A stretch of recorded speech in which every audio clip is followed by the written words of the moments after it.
संबंध IGNOU university MPS first year शीत युद्ध काल में निर्जातीय हिंसा के उदय के कारणों का परीक्षण कीजिए। तो बच्चों, निर्जातीय हिंसा, निर्जातीयता या सजातीय अगर आ जाता है तो दोनों के एक ही आंसर है। तो निर्जातीय या सजातीयता हिंसा के उदय के कारणों पर हम चर्चा करते हैं। अब देखते हैं निर्जातीय किसे कहते हैं। तो अगर मैं बात करता हूँ कि विश्व में सभ्यता और सांस्कृतिक विकास के साथ साथ राज्य का स्वरूप बदलता रहा है। तो बच्चे यहाँ पर ये बताई गई है, जब विश्व में अगर सभ्यता और संस्कृति का जैसे जैसे विकास हुआ है वैसे वैसे राज्य या देश यानी राष्ट्र का स्वरूप भी बदलता रहा है। आधुनिक राष्ट्र राज्यों को प्राचीन काल से लेकर वर्तमान समय तक अनेक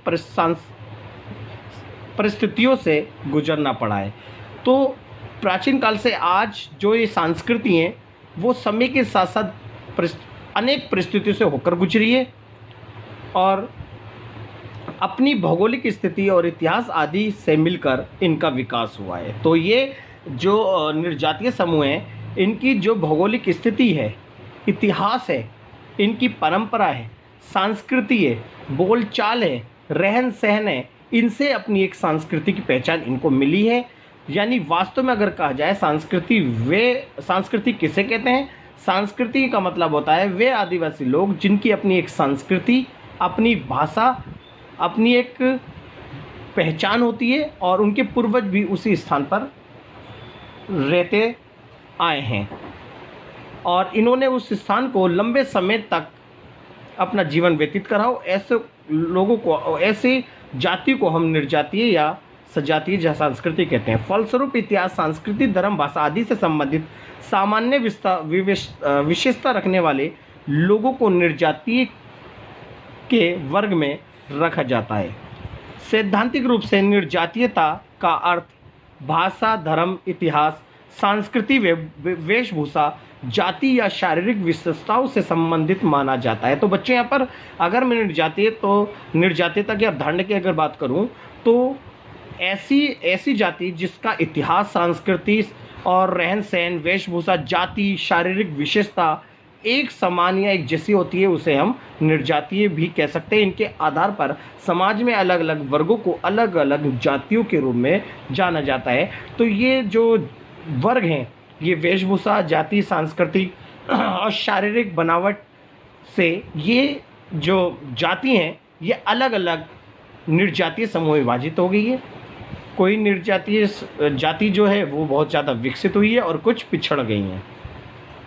निर्जातीय वे होते हैं जिनकी साझी समान सांस्कृतिक पहचान होती है और वे अन्य वर्गों से अलग रहते हैं। तो हमारे आपको देखा होगा नागालैंड, असम में और अफ्रीका के जंगलों में बहुत सारे ऐसे आदिवासी लोग हैं जिनकी अपनी एक सांस्कृतिक पहचान है, क्योंकि ये पूरा जो राष्ट्र का निर्माण जो करा है वो इन्हीं निर्जातीय या आदिवासी लोगों ने करा है और इन आदिवासियों के जो पूर्वज थे वो यहाँ पर ही निवास करते थे। तो इसलिए यहाँ पर निर्जातीय समूह स्थापित हुआ है विश्व के हर देशों में। निर्जातीयता का अर्थ क्या है? निर्जातीय शब्द अंग्रेजी के एथनिक का हिंदी रूपांतर है जो ग्रीक भाषा के शब्द इक्नो से बना है, यानी जिसका अर्थ होता है राष्ट्र। यानी एक राष्ट्र में इसका प्रयोग सामान्यतः उन प्राचीन आदिवासियों या आदिकालीन समाज को दर्शाने के लिए होता है जिन्होंने अपनी सरकार को अर्थव्यवस्था के लिए साधारण स्वरूप के आधार पर एक राष्ट्र का निर्माण कर रखा था। अब ये बताइए कि एक देश का निर्माण, चाहे अमेरिका हो, ब्रिटेन हो या भारत हो, ये अलग अलग आदिवासी लोगों ने तो करा है इसका निर्माण। क्योंकि आज हम मानव जाति रहती है, व्यवस्थित रूप से रहती नहीं, यहाँ पर इस जाति में कोई आदिवासी आकर बसे होंगे, उन्होंने यहाँ पर बहुत सारी चीज़ों की खोज करी हल्के हल्के, फिर उनके पूर्वज, फिर उनकी जनरेशन आई, फिर उनका और जनरेशन आई, इस तरह से करते करते करते इस देश में हम आकर बसे।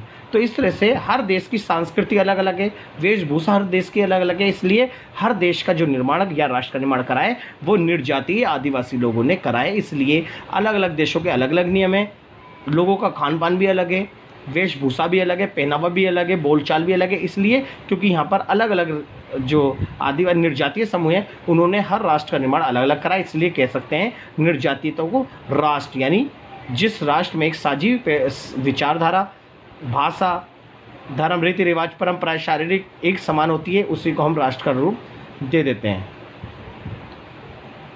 संजातीयता के कारण अब देखते हैं निर्जातीय हिंसा के क्या कारण है। हिंसा जो होती है, संजातीय हिंसा राज्य की सीमाओं और सीमांकन के आधार को चुनौती देने रूप में होती है।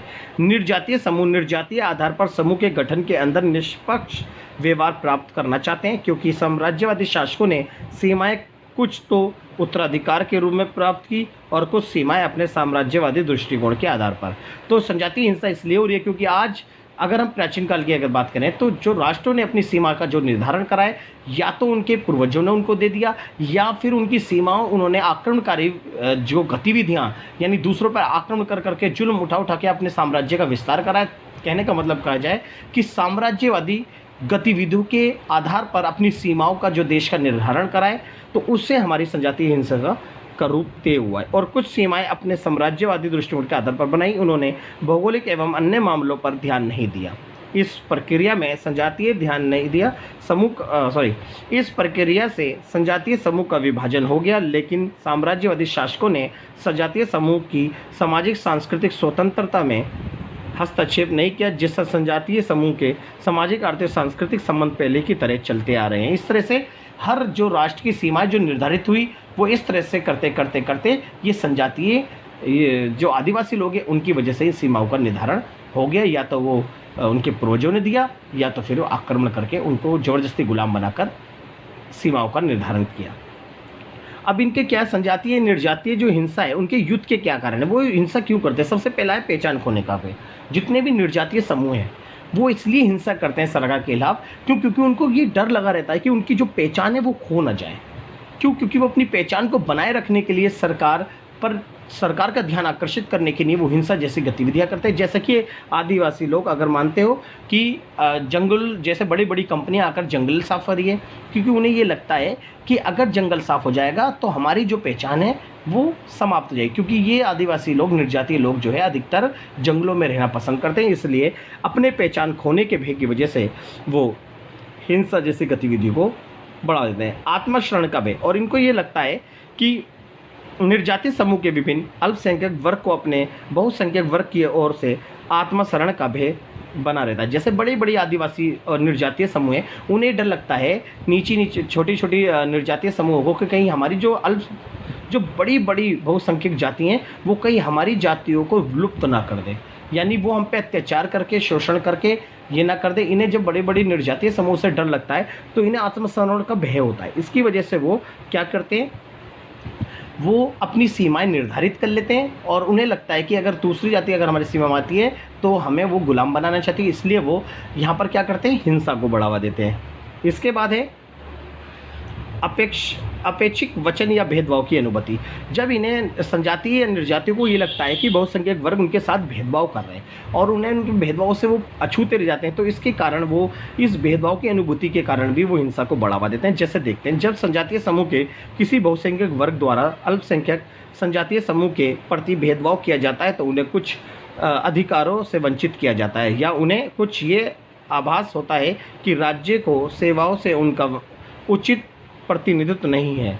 ऐसी स्थिति में उत्पन्न होती है जैसा श्रीलंका में तमिलों द्वारा की गई कार्रवाई। उन्हें लगता है कि बहुसंख्यक जाति की वजह से उनको सरकार उनको बिल्कुल वो कर रही है,